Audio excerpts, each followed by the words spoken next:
Eli seuraava haastattelu on kaikille meille suomalaisille erittäin tärkeä. Täällä pöydän toisella puolella on RDK-taistelijoita, joilla on pitkälti samat tavoitteet kuin suomalaisilla. Tänään sitten heidän kanssaan keskustellaan, millaista on käydä sota RDK-riveissä ja mitä ongelmia heillä on, miten heitä voidaan auttaa ja miten he ovat sitten tänne päätyneet. Наше интервью, оно, конечно, в первую очередь для финской аудитории, но также очень важно для всех людей, кто в Карелии проживает. Вот, и хотелось бы вот эту тему, которой вы занимаетесь, поднять, рассказать более подробно, как вы очутились в рядах РДК, вот этот вот путь, скажем так, от прозрения до попадания сюда. Все, что можете рассказать о том, что вы раньше делали, вот, и дальше уже по ходу дела буду вопросы задавать, вот, поэтому вкратце, пожалуйста, расскажите, представьтесь, как можете, и как вы здесь очутились. Я начну тогда? Давай. Мой позывной «Год». Я на данный момент являюсь лидером карельского, соответственно, движения в рамках РДК. Если говорить о моей истории, то я из прилично интеллигентной семьи. У меня хорошее образование. Мое окружение всегда было сугубо пророссийским. Вот. И до определенного возраста, в юношестве, я тоже придерживался этих настроений, однако, побывав, как так сказать, выйдя из своей интеллигентской семьи и попав в российскую армию, я увидел за пределами розового пузыря, да, увидел реалии того, что такое российская жизнь, что такое простой народ, а не приличные люди, с которыми я общался до этого, потому что я с ними до этого, в принципе, не сталкивался. И так началось переосмысление моих взглядов. Я начал больше читать, больше изучать историю. Я по образованию историк. Изучать, и пошел мой постепенный путь осознания и, как сказать, развенчания русского мифа о русском мессианстве, о русской избранности.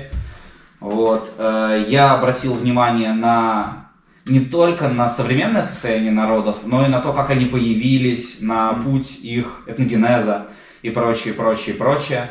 Вот. На этногенез русского народа, на огромное количество других народов, которые, оказывается, тоже живут в России, которые находятся под властью русских, частично или полностью ассимилированы ими.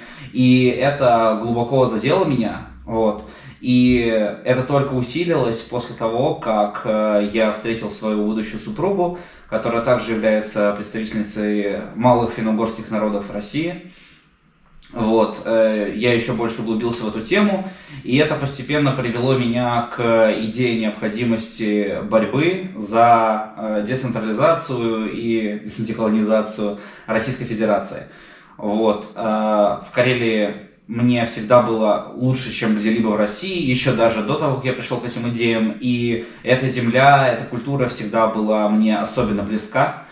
Вот, и как только началась война, полномасштабное вторжение, я увидел в этом беспрецедентный шанс для людей моих идей, чтобы вести реальную борьбу против оккупантов из Кремля. Вот. Соответственно, я присоединился к Карельскому национальному движению КНД. Вот. После этого у нас созрела идея создания национального подразделения. Мы прошли очень длинный путь того, чтобы попасть в Украину, и благодаря РДК мы смогли оказаться здесь. Вот. Здесь мы консолидировались с парнями схожих убеждений, вот, и постепенно начали получать новых сторонников, новых людей, которые уже здесь к нам присоединились, и надеемся, что еще больше людей присоединятся к нам в нашей борьбе. Как-то так.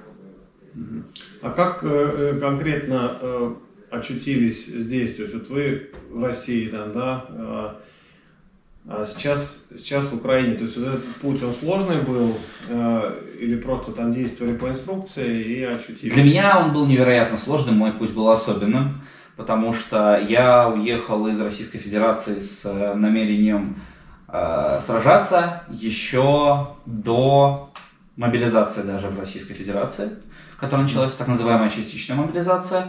Однако из-за проблем с документами я был вынужден очень сильно задержаться за границей, вот, и приехал несколько позже остальных своих товарищей. Для меня этот путь был очень тернистым, и я не буду конкретизировать, чтобы не упрощать, но я во многих странах побывал, чтобы оказаться здесь, и вынужден был подолгу там задерживаться, к сожалению.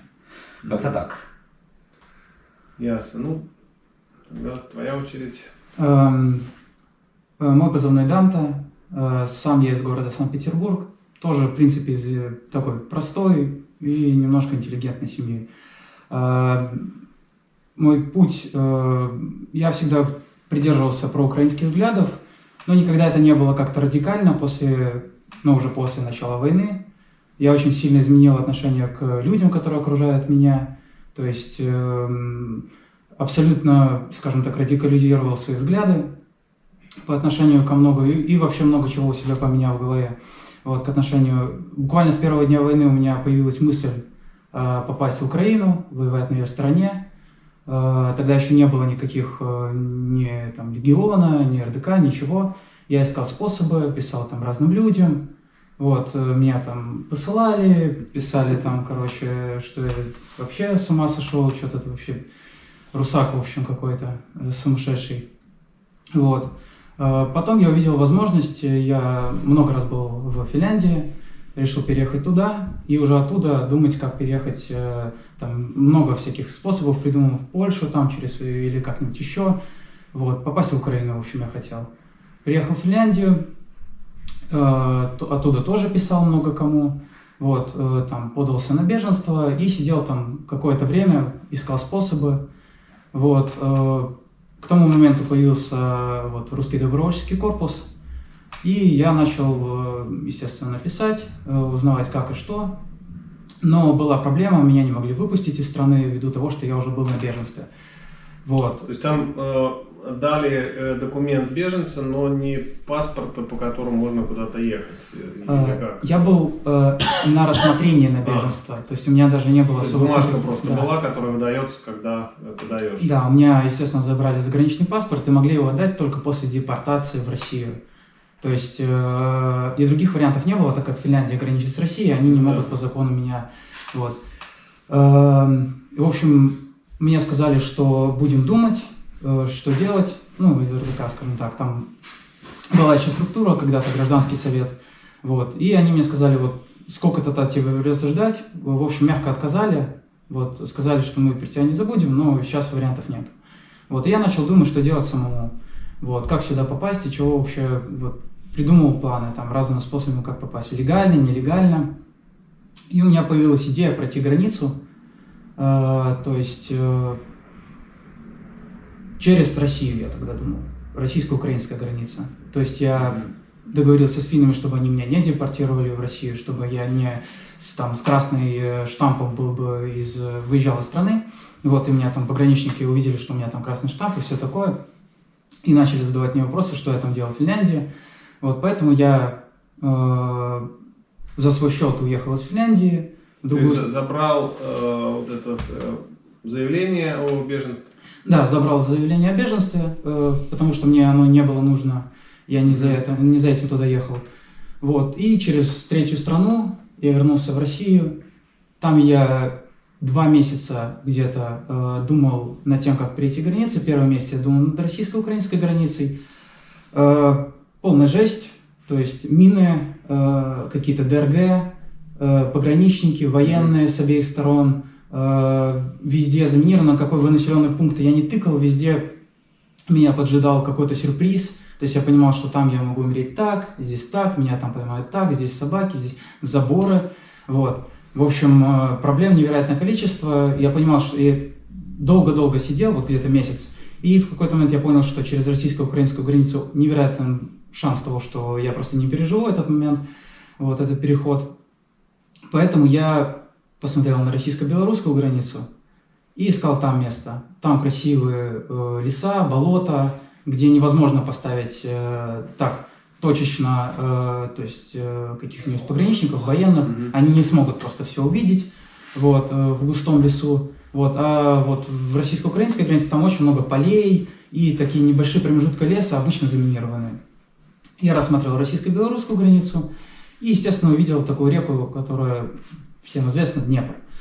Вот, и подумал, было бы неплохо переплыть через нее, потому что минирование на ней невозможно. Вот, ну, есть варианты, но они очень сложны, и вряд ли кто-то стал бы запариваться с этим.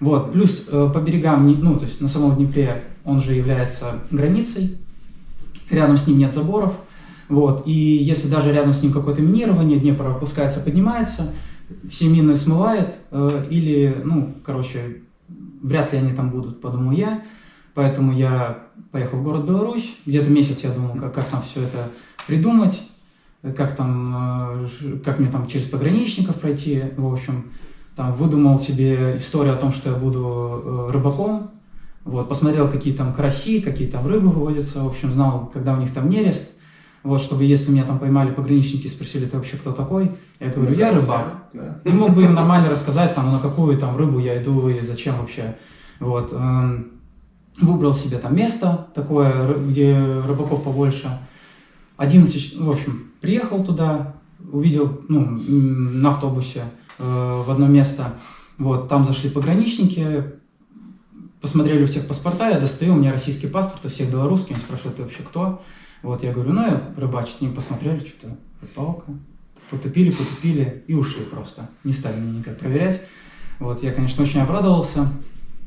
В этом месте я провел рядом с Днепром город, такой, название не буду говорить. Где-то 11 часов я ходил по нему вдоль города, он недалеко находится от Днепра. И ходил, я осматривал прибрежные территории. Вот. В некоторых моментах там было очень напряженно, но если кратко, в общем, нашел место. Ночью в дождик я подбирал время, чтобы было...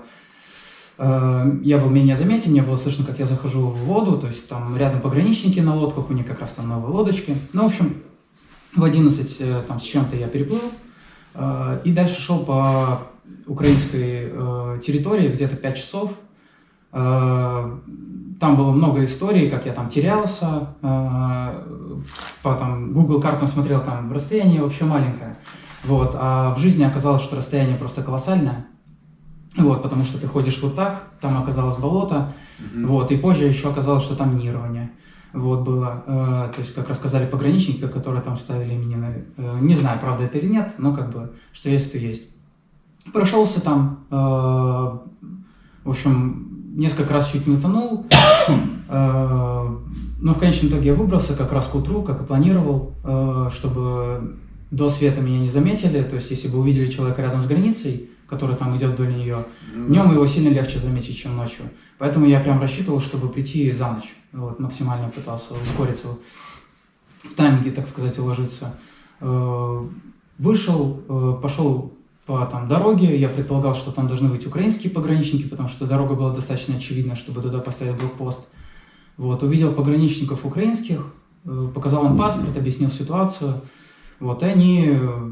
В общем, там была еще долгая история с допросами, неоднократно, вот, с подвалами, такая очень веселая и экшонистая для меня, там, и множество раз думал, что я уже там последний раз дышу, там, последние минуты своей жизни, вот, но как бы все обошлось. Ногти не выдергивали? Нет, никаких пыток не было, но было очень близко, вот, потому что там было, у меня на телефоне отсутствовали все данные, о том, как я там с кем-то списывался, что-то делал вообще, вот, для Украины. И так как я боялся, что меня белорусские пограничники поймают, и откроют мой телефон и увидят, что я там... Понятно, вот. да, ты все удалил. Вот, я, естественно, все удалил, а когда я прихожу к другим пограничникам, они у меня ничего не видят и не понимают, кто это такой вообще, и зачем мне тут нужен. Вот. Поэтому сильно осложнилось, но как бы в конечном итоге все обошлось. Далее я попал в РДК. То есть они очень сильно повлияли на то, чтобы я вообще сюда попал. Сыграли решающую. Да, они меня оттуда фактически вытащили. Вот, связались. Там были люди еще, пограничников, скажем так. со службами, связанными с пограничными, которые мне поверили. Не все, там были люди, которые считали, что я засланный казачок, что я там... Все, они уже говорят, я тебе не верю, типа, все, тебя, типа, хана в этом подвале. Вот, тебя там так будут допрашивать, что ты оттуда живым не вылезешь, да. Вот. В общем, все-таки РДК пришло, вытащило меня оттуда.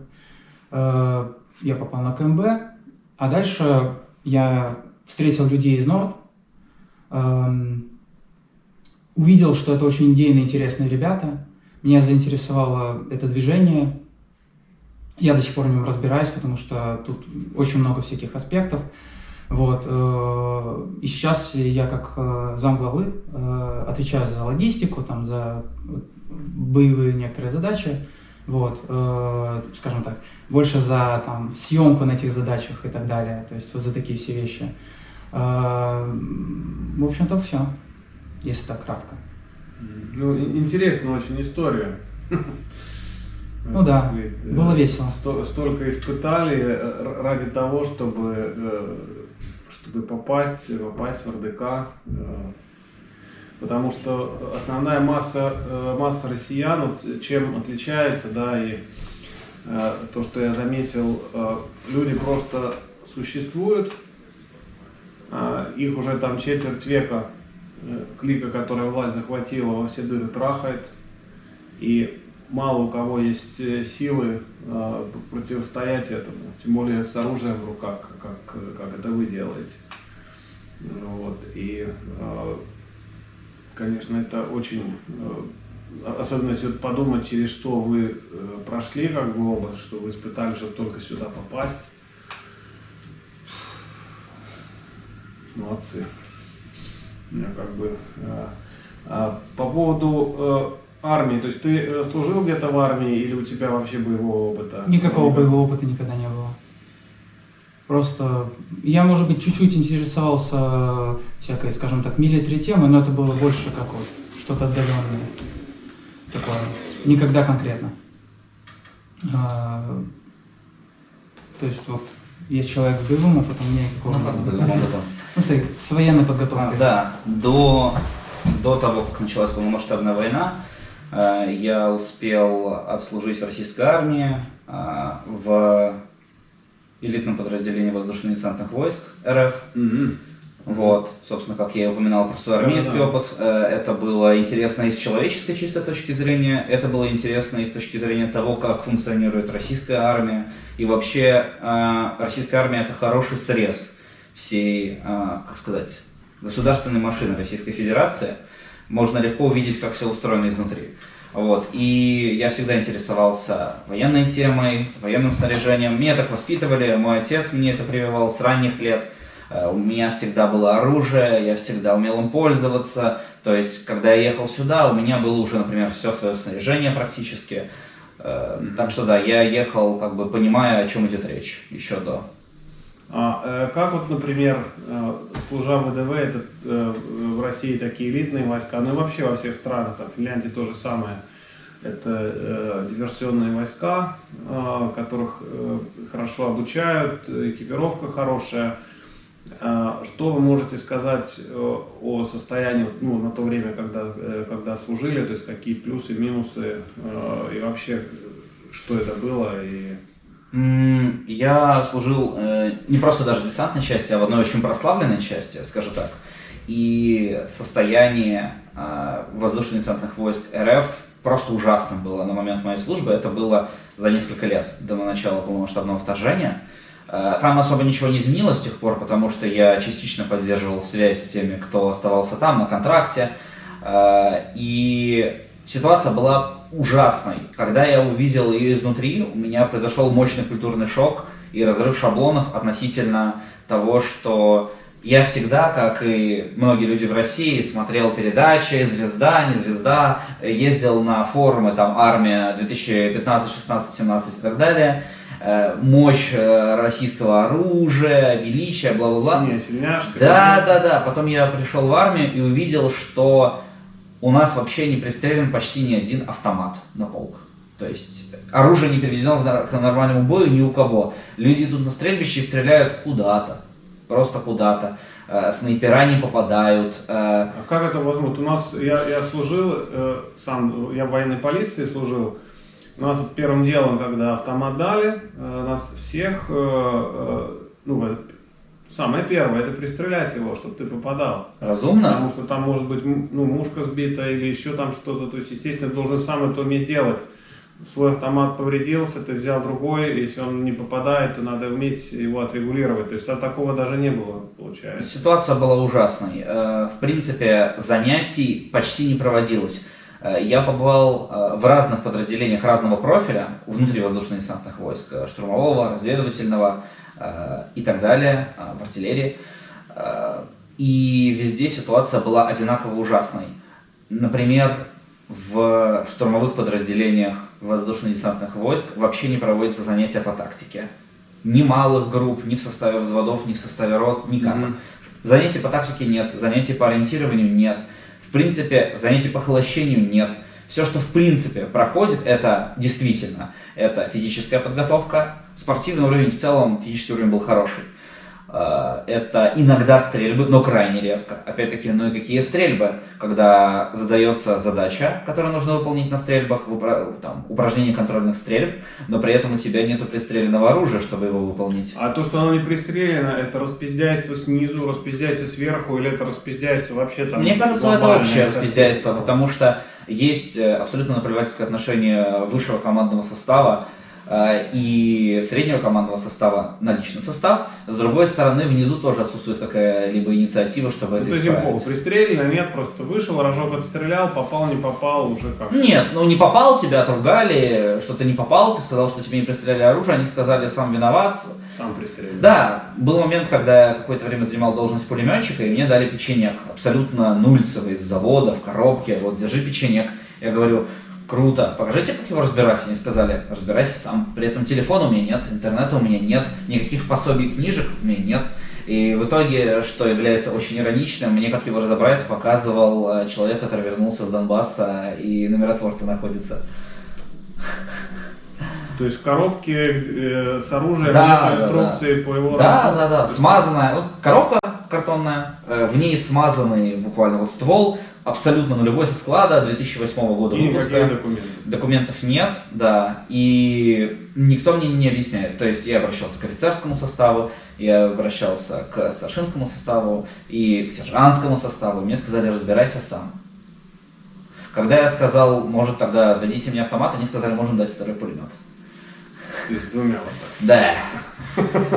В общем, ситуация была ужасная на самом деле. То есть, как я увидел, элитное подразделение российской армии — это спортивные ребята, ну все, на этом все, с нулевой обученностью, средненьким снабжением и довольно низким моральным духом, которые, в принципе, не понимают, а зачем это все вообще. То есть, скажем так, я внутри армии влияния российской пропаганды не наблюдал. То есть, люди особо не понимали вообще, зачем, что, какая-то там Россия, что за что-то воевать. И у кого была мотивация воевать, а таких было немного. У тех она была либо ради денег, либо ради авантюризма и каких-то приключений. Да, то есть других в принципе не было никаких мотиваций. Я просто вот удивлялся тому, что в Буче творилось, то, что городские камеры снимали, там стоял десант, и как они просто расстреливали людей на велосипедах, просто убивали. То есть это, ну, элита как должна быть, ну, как бы на бумаге, а элита, она такой херней не занимается, то есть это какие-то там, не знаю, чурки, еще там кто-то, кто приезжает, они там привыкли животным глотки резать, и они... ну, как для них вот это вот, ну, как и на видео тоже там показывают, то, что я видел, вот эти вот ужасные видео с этим канцелярским там ножом, да, вот это, да. Причем это известно, кто это, и да. ФСБ знает, и он как бы он сознался, ему просто сказали, что особо с журналистами эту тему не обсуждать, и все. Ну, я даже не буду припоминать случаи, которые связаны, например, с такими скандально известными подразделениями, как Дошарка Русич, например. Это мы опустим. Но что я вам хочу сказать, то что в Буче были разные десантные подразделения, и одно из подразделений, которые там были, это то, в котором я служил. Да. Да. То есть я прекрасно знаю, что за люди там были, я знаю их лично. А откуда они вообще-то это, как вот Это люди, как вы наоборот, сказали, со всех это концов России. да, то есть это как срез, скажем так, вот всего населения, Да. то есть были и образованные там умные люди, а были также такие. Но важно отметить, что образованные и умные люди в основном не оставались на контракт, а уходили со строчки с военным билетом, улетая в закат. А на контракт оставались, естественно, люди, которые не могли себя применить в других областях жизни. В гражданском обществе. Да, я встречал массу самых разнообразных людей в армии, и, как сказать, там было небольшое количество людей, которые пришли с похожей, как у меня, мотивацией, чтобы повысить свой уровень военного профессионализма, стать профессиональным солдатом. Они все были разочарованы до единого. То есть человек, контрактник, снайпер, со мной вместе стрижет кусты и говорит: я пришел сюда, чтобы стать снайпером. И вот где я оказался. Стрижет со мной кусты и говорит: как только контракт закончится, меня здесь как бы можно уже не ждать, не искать. А щетками зубными газон не красили? Нет, такого вот большей части вот всяких таких вот мифов я уже не застал. Наверное, самое, как сказать, самое смешное, что происходило, это собирание листвы осенью и выдергивание одуванчиков, чтобы поле было зеленым, без желтых цветочков.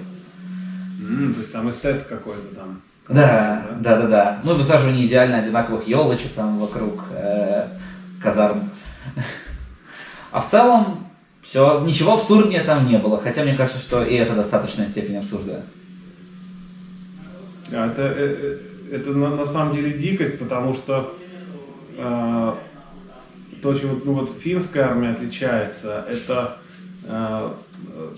те войска, где я служил, военная полиция, это антидиверсионные войска. То есть вот есть десант, который должен захватить, а военная полиция охраняет вот эти цели важные, вот, и важных персон, и также должна ликвидировать данные подразделения. У нас, я стрелял вообще из чего только можно, и из Суоми, пистолет-пулемет очень, то, что Амилахти спроектировал, такая.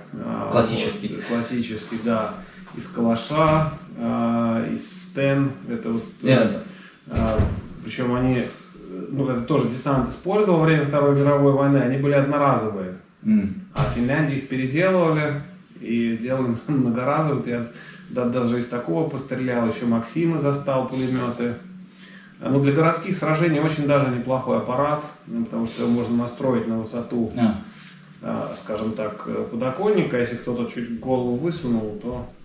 Ну, здесь их до сих пор используют, как я слышал, уже у наших... Не, как штанговый пулемет очень даже, то есть это надежная машинка и бьет очень...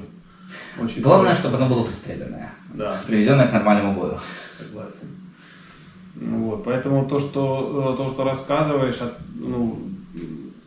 людей тоже там бытует мнение, что вот там десант, спецназ, что... Я думаю, за время войны что-то изменилось, но и мое мнение в том, что финскому обществу нужно не бояться российской агрессии потенциальной, а просто готовиться к ней. И, как уже показывала история, маленькая Финляндия может противостоять даже еще более большой стране, чем современная Россия, и еще гораздо более мощной в промышленном плане. Поэтому нужно быть лучше, чем они, даже если нас будет меньше. А какой, например, твой совет сейчас? Вот, ты прожил в Финляндии какое-то время, то есть ты знаешь немножечко, как в Финляндии будет устроен, какие люди. Вот. В данной ситуации, когда никаких гарантий нет о том, что война не расширится, не перейдет также в другие страны, какой совет ты мог бы дать финнам? Что мне понравилось в Финляндии, то что очень много людей вообще проукраински настроены. Вот то, что я видел, что я чему удивился, очень много флагов на домах обычных людей, не только на какой-нибудь там администрации украинских. Вот, это как бы радует. Но люди не очень как будто воспринимают Россию как страну, которая может на них напасть. Они считают, что вот если они вот попали в НАТО не так давно, то вот они в безопасности и все такое. Я считаю, что финскому обществу, ну, вот, лучшее, что они могут делать, это готовиться. Просто готовиться и все. И если они будут готовы, то у огромного монстра, который называется Россия, желание нападать вроде как на маленькую Финляндию, но хорошо вооруженную и хорошо защищенную, желание будет сильно меньше. Прям сильно меньше. У нас во время войны очень сильно усилилось резервистское движение. То есть люди реально ходят, стреляют. По количеству оружия Финляндия, по-моему, на втором месте в мире после Соединенных Штатов. Очень много артиллерии. Артиллерии много, и также со Швецией, с Норвегией есть и совместные предприятия по производству военной техники, и также договоренности, и в принципе доктрина тоже немножечко поменялась. Если раньше это, ну, как бы основа это какие-то линии, там, вот, то современная война показала, что как ты не укрепляйся, там есть фабы, и то есть проще, скажем так, запускать врага на свою территорию, и там его с расстояния, на которое он не может обстрелять тебя, уничтожать, и ну, к этому, конечно, пришли со временем. Это, по сути, перерождение тактики Мотто или Мотти, насколько я помню. Это называется на финском. Мотти, да. Да, Мотти.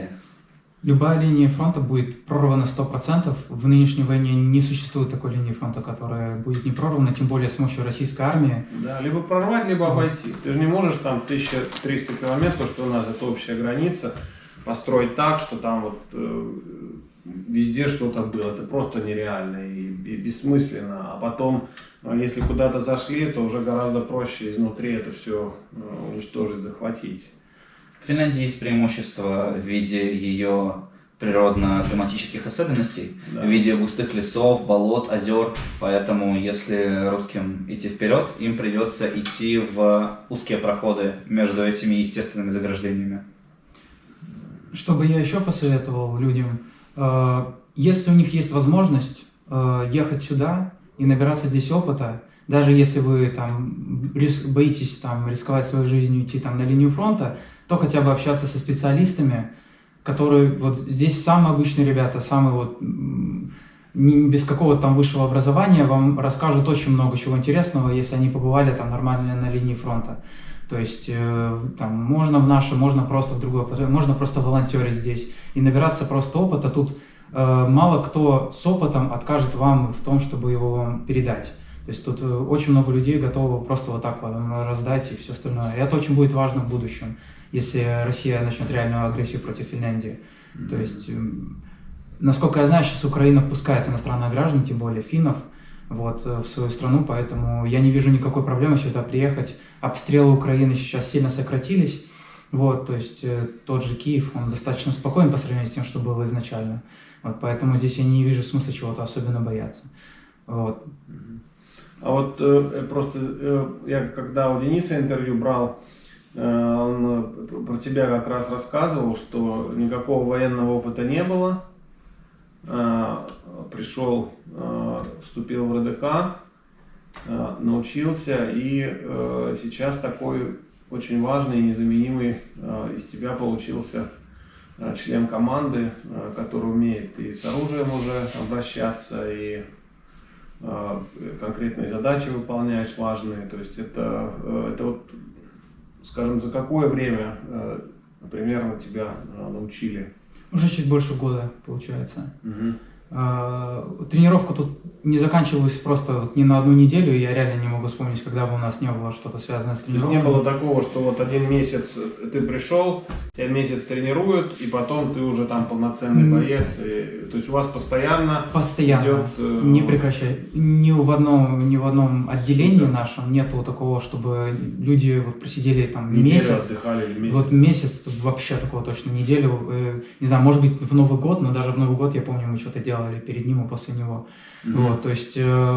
Постоянно в готовности, постоянно что-то происходит, обучение. Тут еще надо понимать, люди, вот, как вы уже знаете, приходят со сложными, вот им сложно сюда попасть, они не просто так им проходит этот сложный путь, они обычно мотивированы.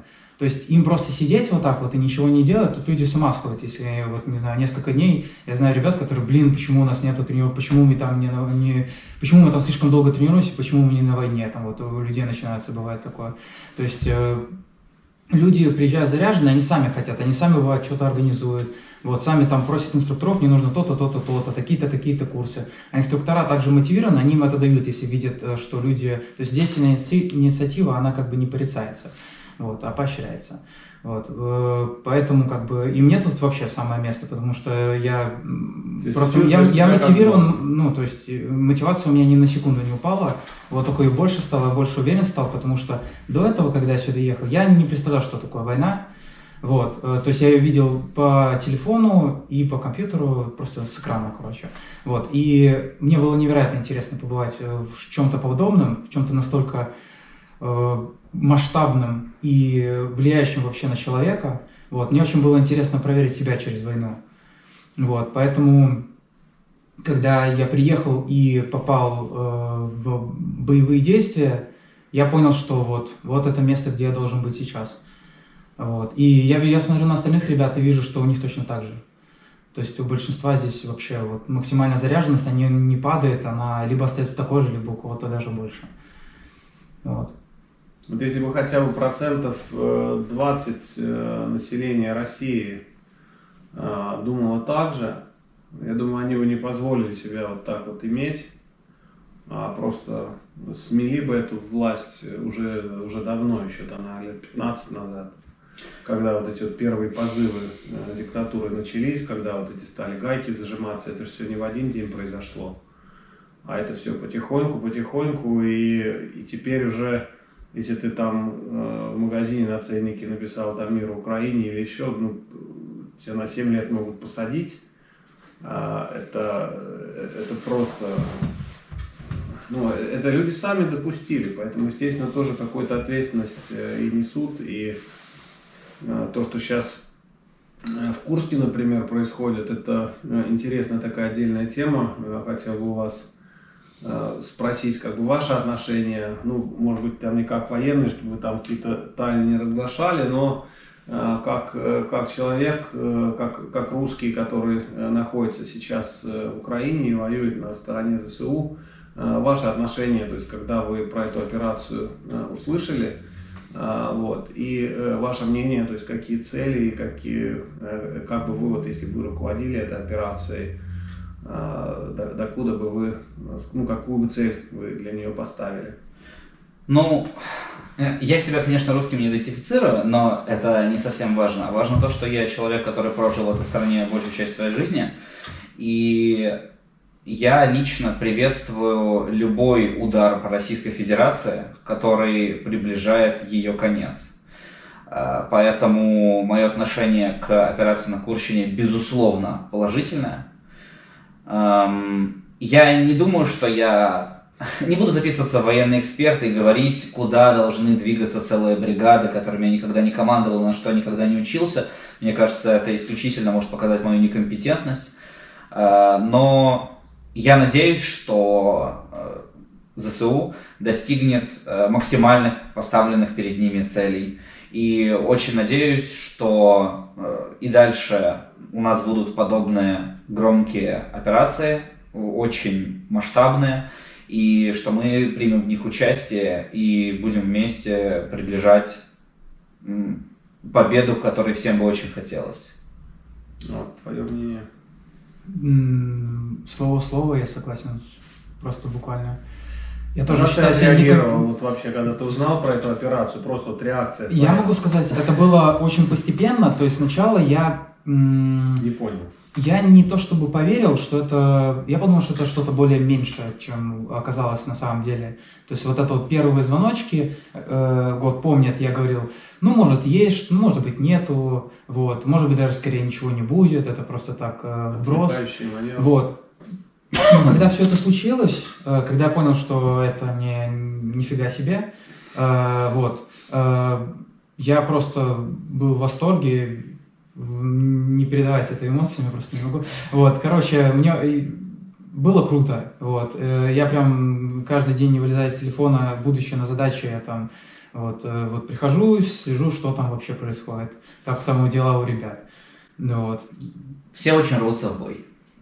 Да. Вопрос вообще по поводу вот этого российского общества и людей, потому что я столкнулся с реальными зверствами, видел видео, фото пленных украинских бойцов, в каком состоянии они возвращаются с российских тюрем, как их там пытают,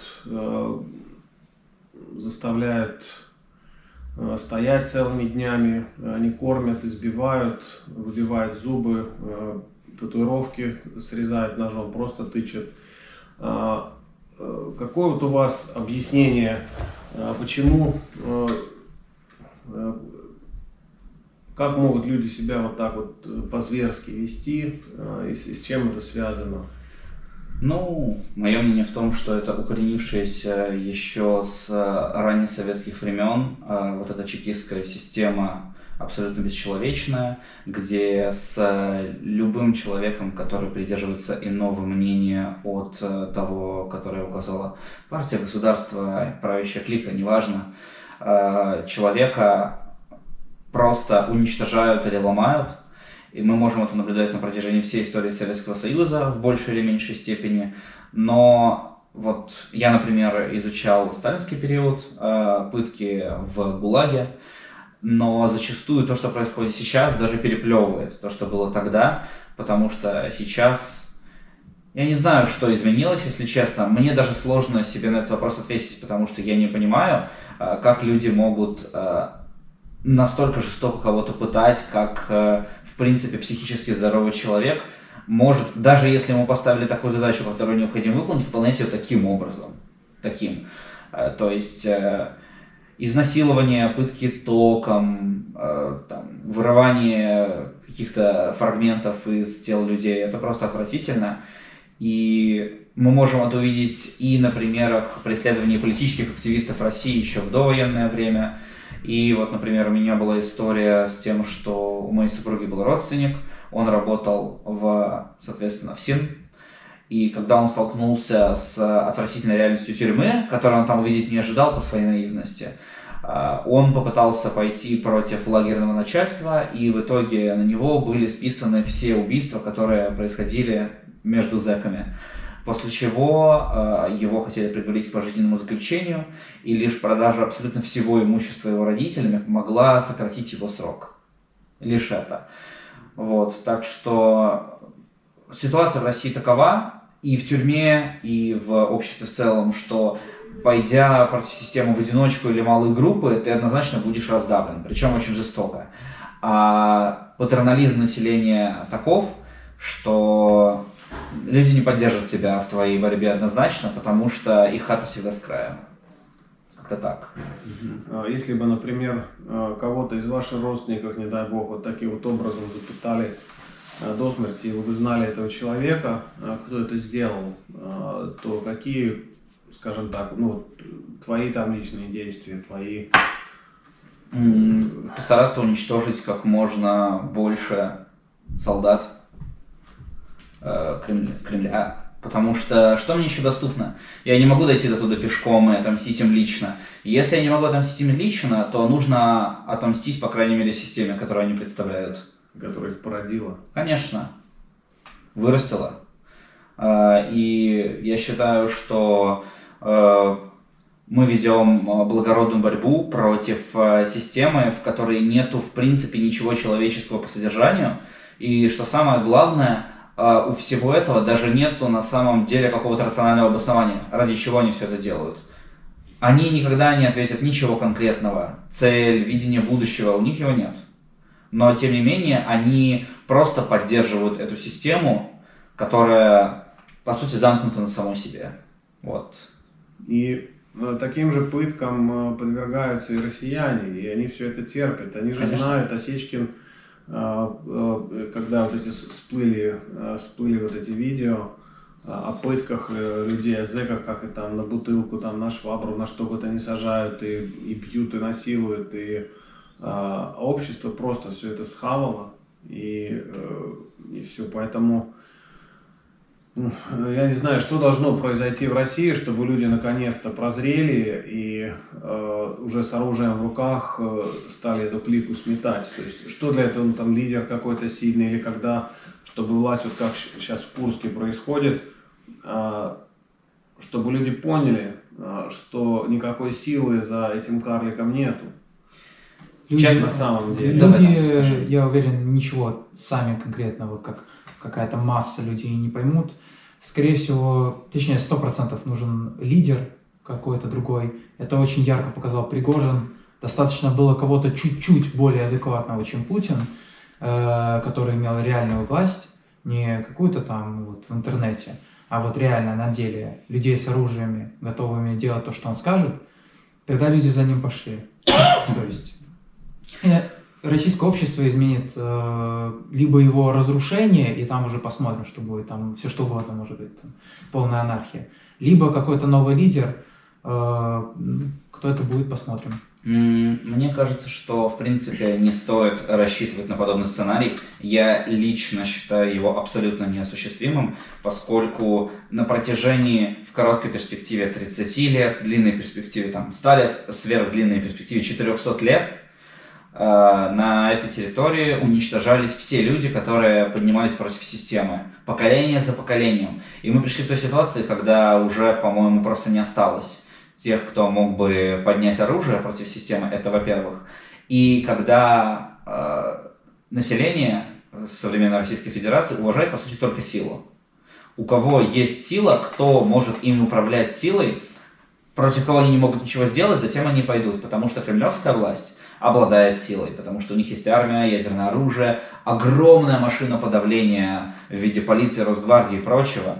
Насколько я помню, в Российской Федерации номер один в мире плотность полиции на население. Ну да, я вот где-то читал, что в этой махине чуть ли не 5 миллионов человек. Но там действительно миллионы людей однозначно задействованы. Да. И ФСИН, и Росгвардия, и полиция, и... Да. А народ, в принципе, не склонен к тому, чтобы что-то делать единым порывом. Это, как правило, вал. То есть, что-то удается сделать небольшой группе людей, за ними подтягиваются активные, потом все видят, как их успех развивается, и к ним уже присоединяется широкая масса. А система в Российской Федерации выстроена таким образом, чтобы на самом зачатке подавлять вообще любое инакомыслие, любую попытку сопротивления. То есть, когда появится условно человек, который призовет к борьбе, вокруг которого будет группа активных людей, он просто не сможет дожить до того момента, когда за ним пойдут массы, потому что он будет убит или запытан до смерти. А как вот считаете то, что сейчас на Курщине происходит, вот это унижение, это реально просто... Русская армия, ну, армия Путина, она показала себя реально немощной, потому что через границу просто вот так вот, как с ноги пришли, открыли дверь, и тысячи солдат вторгнулись, и особого сопротивления даже нет. То есть там не организована ни защита, ни эвакуация людей. То есть может ли это, например, привести к тому, что если сейчас появится такой лидер, который за собой людей поведет, чтобы вот эту вот ситуацию использовать для нашей пользы как-то? Мое мнение в том, что население РФ всегда занимает выжидательную позицию и не будет ставить ни на кого вообще, а просто дождется, когда, типа. Да, когда победит сильнейший, и потом все ему поаплодируют, кто бы это ни был. Может, Данте что-то добавит? Нет, мне просто вспомнился немножко не по теме момент, как я помню, русские говорили, когда наступали на Волчанск, вот так вот надо наступать и все такое. И там же их остановили достаточно быстро, хотя все почему-то кричали в интернете: ой, они там сейчас захватят за неделю и все такое. Я знаю многих военных, которые также думали, но их там остановили, и остановили там очень надолго. Вот, и сейчас их, насколько мне известно, их выбивают. Мы, кстати, в том числе там принимали участие и боролись с ними. Вот, и сейчас Украина вот снова наконец-то показала, как правильно надо наступать, какие территории надо по-настоящему захватывать. Ну, давайте сейчас тогда еще по поводу вот этого движения Норд поговорим более подробно, потому что это как раз такая тема, которая волнует всех финнов. Очень много людей после Зимней войны и после войны продолжения, у них остались там собственные территории, дома, поля, леса. И до войны там целыми автобусами люди ездили, смотрели вот именно вот по своим бывшим территориям. Вот. Какую цель, скажем так, вы вашему подразделению поставили именно вот по территории Карелии? Ну, наша цель – это начать восстановление карельского этноса, который за долгие годы оккупации и за века, в принципе, попыток оккупировать Карелию находится на грани исчезновения, и это нас абсолютно всех ужасает, когда не просто физически уничтожались карелы, когда не просто они депортировались или вынуждены были покинуть территорию Карелии и уезжать в Финляндию, а, например, вот когда я банально общался с местными жителями в Карелии, я видел их, я видел, что они живут в тех самых домах, в которых жили их предки. Я видел, что они фенотипически являются карелами, но при этом они уже не помнят, что они карелы, потому что опасно быть карелом в Советском Союзе. Проще, если ты двуязычный, сразу ребенка уже учить русскому языку и поменять ему фамилию на русифицированный вариант, потому что ингерманландские финны, карелы и прочие, там, ижора, подвергались репрессиям, и ассимиляция именно из-за, как сказать, самоассимиляции, получается, со стороны карел достигла страшных абсолютно масштабов, когда ты ездишь, видишь карел, но они считают себя русскими, они даже уже и не знают, что такое карельская культура и карельский язык. Поэтому наши они не разговаривают. Они не просто не говорят на карельском языке, они не идентифицируют себя как карелы, они считают себя русскими, хотя ты смотришь на человека и думаешь, ну посмотри в зеркало, какой ты русский. Вот. Все твои предки жили здесь веками. Вот. И поэтому наша задача это создать на пост-России в максимуме такой государственный проект, который сможет подарить людям другой цивилизационный вектор, другой образ жизни, отлично от российского, где они в первую очередь смогут жить с достоинством, где они не будут трястись перед господами из высоких кабинетов, где они смогут развиваться, развивать свои лучшие стороны и развивать свой родной край в кооперации с, соответственно, близкородственными странами Скандинавии и Финляндии. Да, потому что там, конечно, в ужасном состоянии такие исторические объекты вот, в центре Выборга. Да, это очень больная тема. Там это реально памятники архитектуры, памятники истории, это дома, которые пережили столько войн, и сейчас это целенаправленно там приводится к разрухе, просто крышу убирают, там это все гниет изнутри, чтобы потом снести, построить какую-то коробку сутулую. Да, когда я ходил по Выборгу, у меня сердце кровью обливалось от, в принципе, того, как там обходится с историческим наследием. Но это ужасно, больше тут ничего не скажешь. А как, например, жители Финляндии могли бы вам помочь? То есть какая-то поддержка, помощь в вашей работе сложной, которую вы делаете? Что мы могли бы сделать для вас? Я думаю, что все, в принципе, довольно стандартно. Нам, как и любым другим военным, нужна финансовая помощь. Помощь, в принципе, военным снаряжением, одеждой, военной экипировкой. Я думаю, все знают. Рюкзаки, хорошие бронеплиты, бронешлема, разная там система многослойная, информационная поддержка, распространение информации про нас. Или если человек, в принципе, готов радикально изменить свою жизнь, то он может попытаться приехать, подать заявку и воевать с нами в одном подразделении, или же воевать в другом подразделении и поддерживать с нами связь. В принципе, есть разные вариации и опции. Да, просто как раз из ребят, которые погибли в Украине, из них большинство как раз из Карелии. Я знаю, мы общаемся здесь с ребятами из Финляндии, которые находятся в Украине, которые воюют на нашей стороне, и у большинства из них есть карельские корни.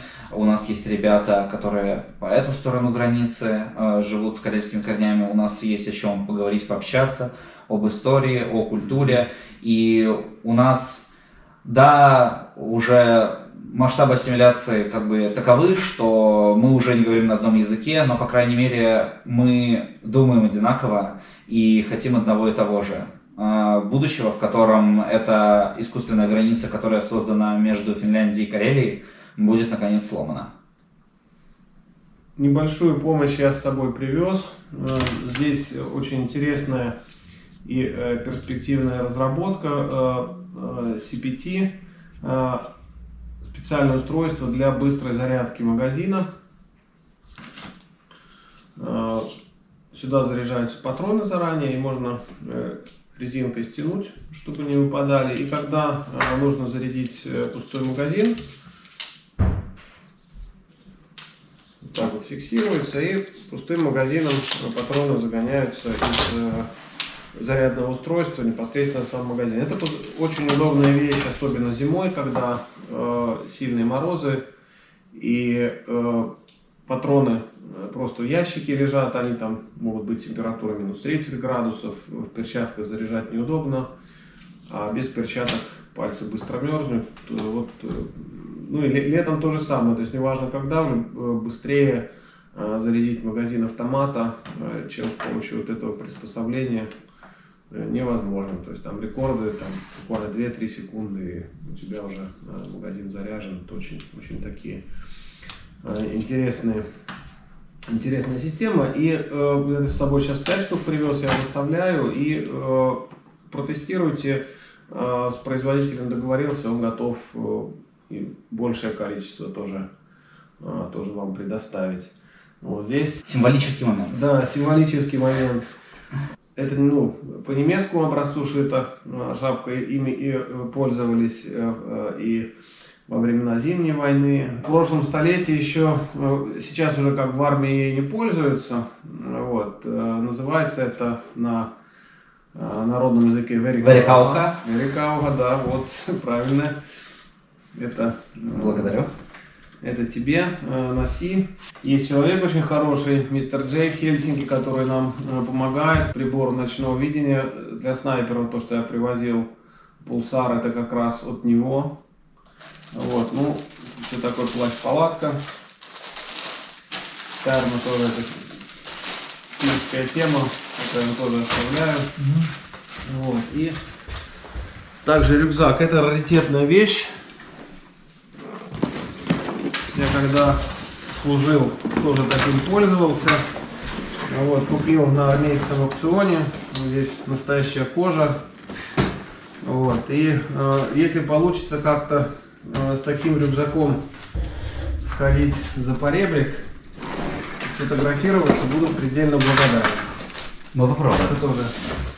Это тоже вам оставляю. Пользуйтесь, пожалуйста, и любая помощь с нашей стороны, то есть чем мы только сможем помочь, мы поможем. Мы организуем сбор средств именно вот для Норда тогда, и будем эту тему продвигать, естественно, потому что тема для Финляндии важная, и если Карелия, которая была вот так вот оккупирована и сможет жить свободно, это для нас, конечно, огромное преимущество, и мы со своей стороны поддержим всех, кто готов этим заниматься с оружием в руках.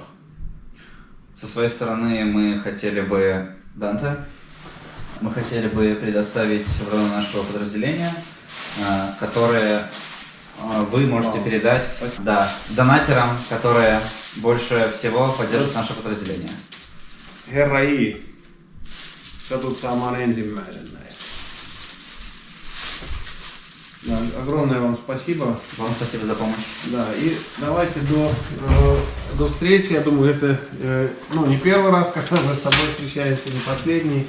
Вот, я в Украину постоянно езжу, и сейчас будем просто целенаправленно искать то, что вам нужно, и привозить, помогать, сотрудничать.